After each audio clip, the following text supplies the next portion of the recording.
El Señor esté con ustedes. Del Santo Evangelio según San Mateo.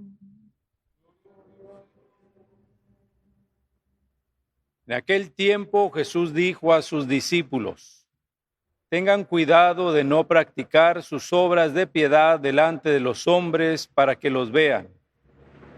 De lo contrario, no tendrán recompensa con su Padre Celestial. Por lo tanto, cuando des limosna, no lo anuncies con trompeta como hacen los hipócritas en las sinagogas y por las calles, para que los alaben los hombres. Yo les aseguro que ya recibieron su recompensa. En cambio, cuando tú des limosna, que no sepa tu mano izquierda lo que hace la derecha, para que tu limosna quede en secreto, y tu Padre que ve lo secreto te recompensará. Cuando ustedes hagan oración, no sean como los hipócritas, a quienes les gusta orar de pie en las sinagogas y en las esquinas de las plazas, para que los vea la gente. Yo les aseguro que ya recibieron su recompensa. Tú, en cambio, cuando vayas a orar, entra en tu cuarto, cierra la puerta y ora ante tu Padre que está allí en lo secreto. Y tu Padre que ve lo secreto te recompensará. Cuando ustedes ayunen, no pongan cara triste como esos hipócritas que descuidan la apariencia de su rostro, para que la gente note que están ayunando. Yo les aseguro que ya recibieron su recompensa. Tú, en cambio, cuando ayunes, perfúmate la cabeza y lávate la cara, para que no sepa la gente que estás ayunando, sino tu Padre que está en lo secreto.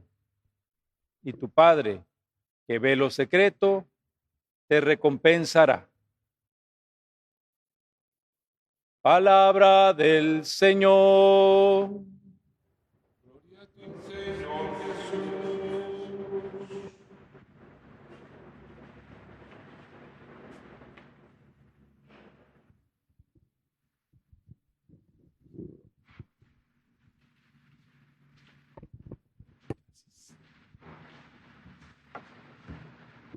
Con la primera lectura tomada del Libro de los Reyes, terminamos de escuchar y de reflexionar en lo que se refiere al profeta Elías y vemos la transición hacia su sucesor como profeta, hacia Eliseo.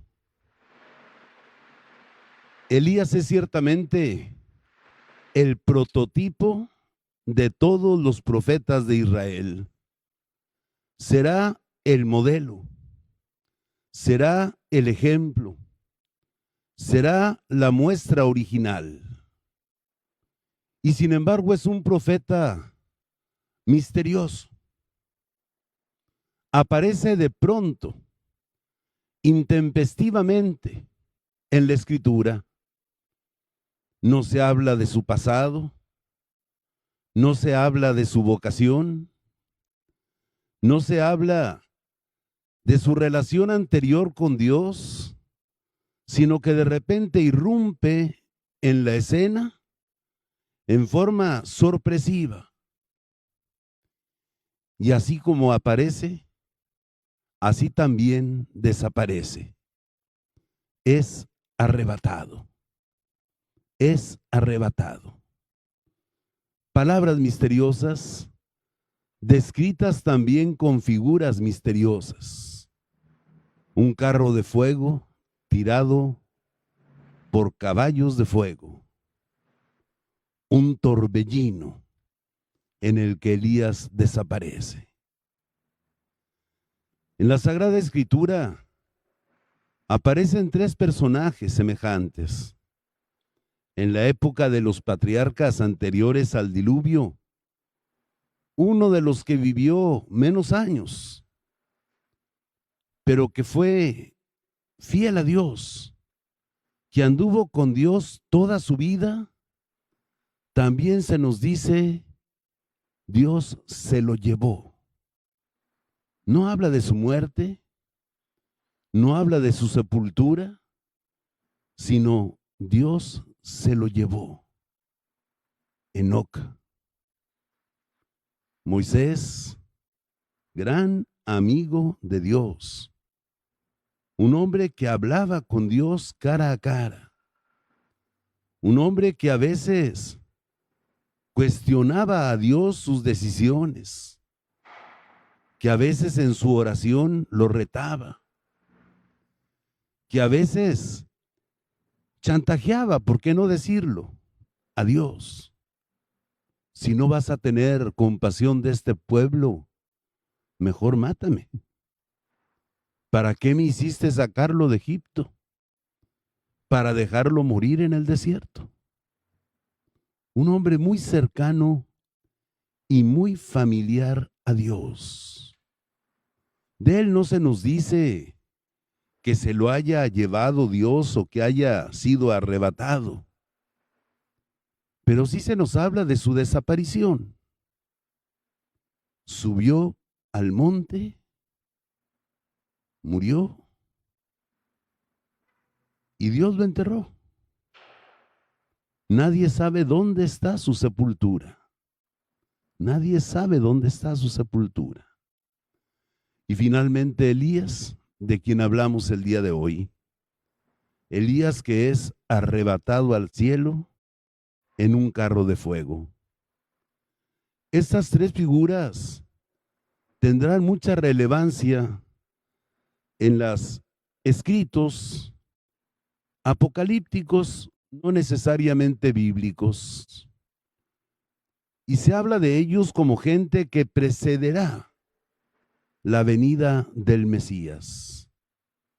La aparición de Elías, la reaparición de Elías, se tomará como un signo de la proximidad del Mesías.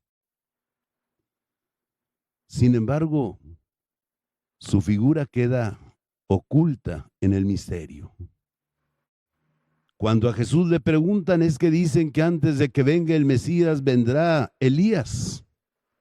Jesús contesta, en verdad les digo que Elías ya vino y ustedes no lo reconocieron. Que Elías era Juan el Bautista, no por una reencarnación.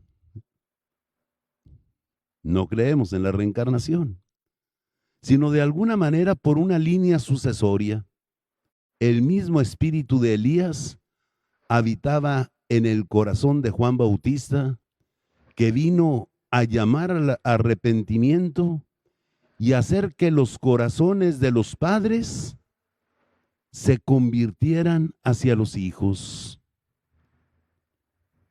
Los corazones de los padres convertidos hacia los hijos. Ya habrá oportunidad de reflexionar sobre eso.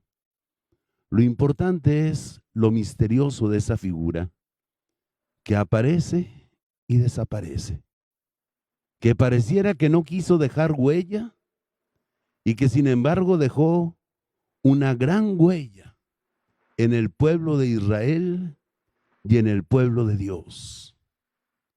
Su sucesor, Eliseo. Es curioso, cuando nosotros analizamos el nombre de Jesús, nos damos cuenta de que el nombre de Jesús está compuesto por una mezcla de los nombres de Elías y Eliseo. Eliyah, Yahvé es mi Dios. Eli, Jehová, mi salvación es Dios. Y Jesús, Yahvé, Salvador. Yahvé, salvación. Yahshua, Yeshua. Es curioso cómo mezclan esos dos nombres, y eso destaca la importancia de estos dos grandes profetas de Israel, del reino del norte, pero grandes defensores de la del monoteísmo propio de Israel. No solo existe un Dios, ese Dios es el Dios de Abraham, de Isaac y de Jacob. El Dios que se presentó ante Moisés diciéndoles: yo soy el que soy. Yahvé, el nombre sagrado, el nombre que debe ser respetado, el nombre que está sobre todo nombre y que Jesús recibirá, para que ante el nombre de Jesús toda rodilla se doble y toda lengua proclame que Jesús es el Señor, para la gloria del Padre. Así es pues la historia del profeta Elías, que hoy termina con esta lectura. Ya el día de mañana escucharemos una reflexión sapiencial también tomada de la Escritura, donde se da la alabanza del profeta Elías. En el Nuevo Testamento, por nuestra parte, continuamos todavía con el Sermón de la Montaña, y después de haber releído con la mirada de Jesús los mandamientos y de haber reexaminado aquellos excepciones para el cumplimiento de la ley, después de haberlos leído y reflexionado con la óptica de Jesús, hoy Jesús nos habla de las obras buenas, de las obras de piedad, de las obras que le agradan a Dios, y nos invita a cuestionarnos cuáles son las motivaciones que nos mueven cuando hacemos una acción buena. A veces podemos ser extremadamente generosos. A veces podemos dar muchos bienes a los demás. Pero ¿qué pretendemos con esa generosidad? ¿Que la gente nos admire? ¿Que la gente se enamore de nosotros? ¿Que la gente diga: wow, qué generoso, qué barbaridad? ¿Que la gente se convierta en seguidor suyo? ¿Qué es lo que impulsa tu generosidad? ¿Qué es lo que impulsa tu piedad? ¿Te gusta rezar? Y es bueno rezar. Jamás te condenaré por rezar, como tampoco te condenaré por ser generoso. Pero ¿qué es lo que te impulsa a rezar? ¿Qué es lo que tú pretendes? Que toda la gente hable de ti y diga: ¿qué obispo tan piadoso? ¿Ya lo vieron cómo reza? A veces lo vemos ahí en la terraza de su casa, con su liturgia de las horas, con su rosario. ¿Qué es? ¿Qué es lo que te motiva? ¿Que la gente te vea, que la gente te admire, que la gente te alabe? ¿Qué es lo que te motiva a tus obras de piedad? A veces en el templo vemos personas que vienen a la misa, y a veces vemos expresiones exageradas y espectaculares, así de oración. En algunos es comprensible porque son personas que van saliendo de las drogas y que se viene hasta adelante y hasta baila y todo lo demás. Pero uno dice: bueno, este pobre hombre se quedó arriba. Pero hay personas normales que de repente exageran en sus gestos. Exageran en sus gestos. Si se trata de levantar los brazos en el Padre Nuestro, casi se paran de puntitas para que estén más arriba los brazos. Si se trata de dar una muestra a Jesús que vamos a recibir en la Eucaristía, no solo hacen genuflexión, sino se hincan con las dos rodillas y no se les puede dar la comunión en la mano porque es un escándalo. la boca. Aunque el sacerdote se contagie si yo tengo COVID y luego siga contagiando a los demás, pero yo no voy a agarrar la hostia con la mano. Y si me la van a dar en la mano, prefiero la comunión espiritual a la sacramental. Pues vaya, se ve que no sabes mucho de teología. Se ve que no conoces mucho a Jesús. Pero yo te preguntaría, ¿qué pretendes? ¿A quién quieres impresionar? ¿A quién quieres impresionar? Porque a Dios con eso no lo impresionas. Impresionas a mucha gente, pero a Dios no lo impresionas. Y hay gente que también es espectacular en el sufrimiento. Espectacular en el sufrimiento. Uy, toda la noche no pude dormir, preocupado por el problema que tú tenías y se me fue el sueño toda la noche y no pude pegar los ojos. Uy, perdí el hambre, ¿verdad? Perdí el apetito porque mi novia me dejó de hablar y por eso traigo ahorita esa cara así, toda así de desvalido. Espectaculares en el dolor y en el sufrimiento. A veces hay jóvenes a los que con cariño les doy una palmada en la espalda. Hacen un circo como si les hubiera pateado. Dije yo, oye, ¿qué te pasa? ¿Qué te sucede? Hay niños que de repente se caen y primero voltean a ver si la gente los está viendo. Si nadie los está viendo, se levantan muy contentos. Pero si las personas se le quedan viendo, ay, ¿qué te pasó, papito? Hacen un escándalo y una lloradera como si se hubieran roto el cráneo. Jesús nos invita a tener más interioridad. Jesús nos invita a ser menos exhibicionistas. Jesús nos invita a vivir más las cosas grandes y hermosas de la vida en la intimidad. Allí, donde estoy yo a solas con Dios. Allí. No trato de impresionar a nadie. Trato de hacer el bien. Lo importante no es el cheque grande que doy el día del Teletón. Lo importante son los pequeños gestos de generosidad que a diario puedo yo hacer y que a veces quedan ocultos, que a veces ni yo mismo recuerdo, que a veces ni la mano izquierda se dio cuenta de que con la derecha me saqué el billete y luego me pregunto, y oye, ¿dónde yo traía este billete y dónde lo dejé? Ese pequeño gesto de generosidad cotidiana, ese aprender a darnos sin tener como motivación el deseo de impresionar, de ganar simpatía, de ganar adeptos, de ganar admiración. Aprender a dar sin presumir, sin presumir.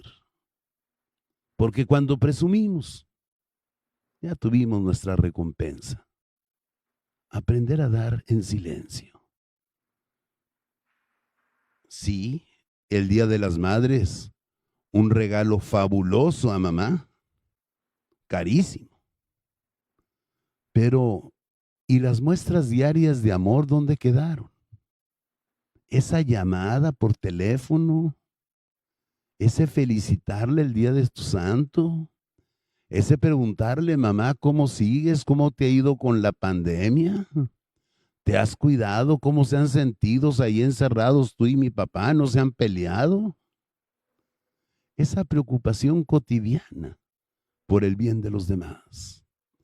Cuando no existe esta intimidad, esta cotidianidad en los gestos del amor, lo otro se revela como hipocresía. Hipocresía que engaña a los hombres pero que no engaña a Dios. Hipocresía que impresiona a los hombres, pero que no impresiona a Dios. Y lo que decimos de la generosidad, lo decimos de la piedad. ¿Qué tanta oración personal haces? Porque si te gusta, cuando tienes tus asambleas, rezar en lenguas y cantar y poner los azos al cielo y desmayarte en un descanso en el espíritu. Pero ¿cuánto tiempo dedicas para rezar a solas con el Señor? ¿O eres como esos funcionarios públicos que cuando salen a dar el grito de independencia van muy de la mano y con miradas muy tiernas con su esposa? Y al rato nos damos cuenta que se están divorciando, que todo fue puro teatro, puro espectáculo. O como esas parejas de novios que los vemos acaramelados en la esquina y decimos, ay, qué bonito, cómo se quieren. Y al día siguiente vemos al mismo chamaco con otra chamaca en la otra colonia, igual de acaramelado, y decimos, ah, bribón, me impresionaste a mí. Creí que de veras la amabas, pero ya me doy cuenta de que no sabes amar. Y lo mismo dígase del sacrificio.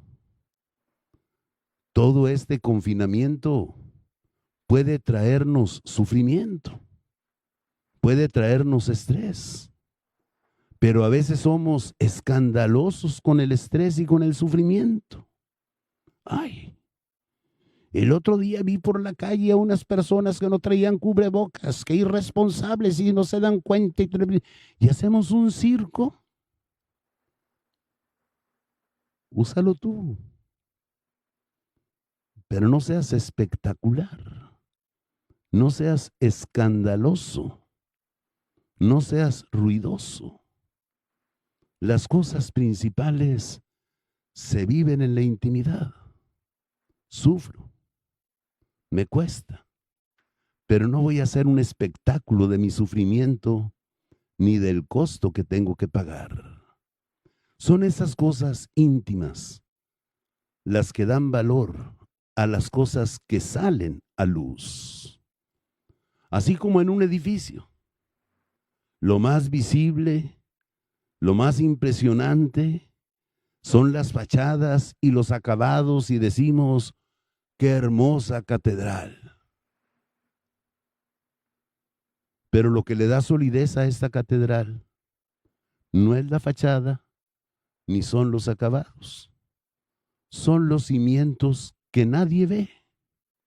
Y sin esos cimientos, todo esto se cae. Todo.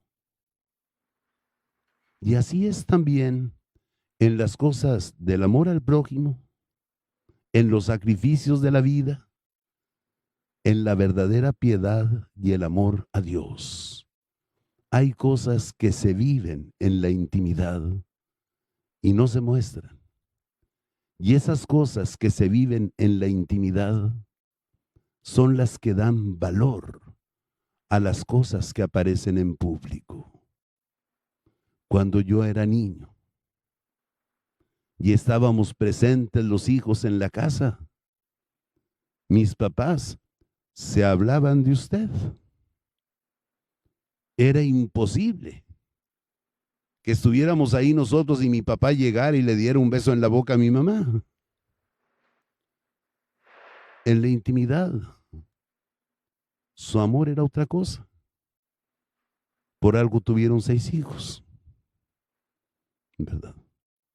Pero lo importante se vive así, en el silencio, en la discreción, en la intimidad. Así es Dios. Así es Jesús. Así es el Espíritu Santo. No son espectaculares. No tratan de impresionar. Tratan de hacer el bien. Aman de verdad. Lo que hace valioso a un maestro no son los 40 minutos que da de clase, sino todo el tiempo que invirtió en silencio y sin que nadie se diera cuenta para preparar su clase. Eso es lo que lo hace valioso. Si no hubiera habido esto otro es pura pantalla, es puro bluff. ¿Impresionó a los alumnos? Sí. Lástima que no aprendieron nada, porque no les enseñó nada. Era bluff. Hoy Jesús pues nos invita a eso. Hay que ser buenos, hay que ser generosos, hay que ser piadosos, hay que ser sacrificados, hay que aprender a sufrir, hay que ser resilientes ante el sufrimiento. Pero por favor, no hagan de eso un espectáculo. No hagan de eso algo sensacional. No quieran por eso ser aplaudidos. No quieran impresionar con eso. Vívanlo. Vívanlo en su intimidad y que el Padre que ve lo secreto, Él sea quien los recompense. Pidámosle al Señor esa gracia, la gracia de parecernos a Él en la sencillez, en la humildad, en la vivencia íntima del amor a Dios, del amor al prójimo y de nuestra capacidad de sacrificio por amor a Él y por amor al prójimo. Continuemos la Eucaristía.